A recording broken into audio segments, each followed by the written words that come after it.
اب دیوبند حضرات بھی اہل سنت کا نام چرانے کی کوشش کر رہے ہیں، اہل حدیث حضرات بھی اہل سنت کا نام چرانے کی کوشش کر رہے ہیں، اور یہ دونوں حضرات یہ دعویٰ کر رہے ہیں کہ جی ہم اہل سنت ہیں۔ اگر آپ ان کی آج سے 50 سال 60 سال کے ہیر پھیر کی کتابیں، میں نہیں کہتا 30 سال کے ہیر پھیر کی کتابیں آپ پیچھے کی پڑھیں تو آپ کو پتہ لگے گا کہ یہ لوگ اپنے آپ کو اہل سنت کہنے کو گالی سمجھتے تھے، برا سمجھتے تھے، اور آج سے 100 سال پہلے اور 70-80 سال کے ہیر پھیر کے اندر ان کے بزرگ اپنی کتابوں کے اندر باقاعدہ لکھ کے جا چکے ہیں کہ ہمارا اہل سنت سے کوئی تعلق نہیں ہے۔ ہم یہ دیابنا حضرات کہتے تھے کہ جی ہمارا تعلق دیوبند سے ہے، اور باقاعدہ باضابطہ طور پر یہ کہتے تھے ہم وہابی ہیں،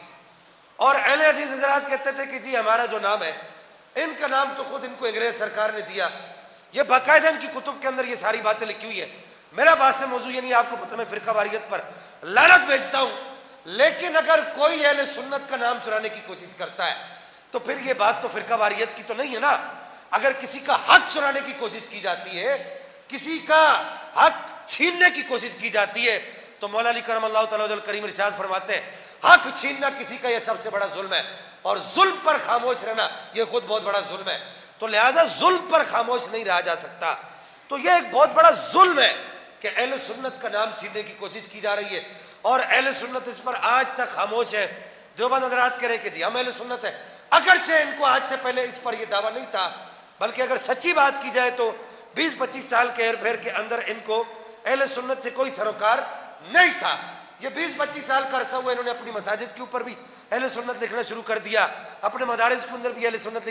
لکھنا شروع کر دیا۔ مجبوراً ہمارے علماء نے لفظ اہل السنہ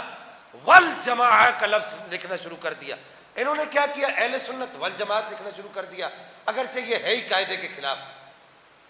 اگر والجماعت ہے تو پھر اہل السنہ ہوگا، سنت کے اوپر بھی الف لام داخل ہوگا، اور اگر اہل سنت ہے تو پھر سنت جماعت کے اوپر بھی الف لام داخل نہیں ہوگا، اگرچہ قاعدے کے خلاف ہے، لیکن عربی قاعدوں کے خلاف کرنا ان کو گوارا ہے، اور اپنی پہچان کے لیے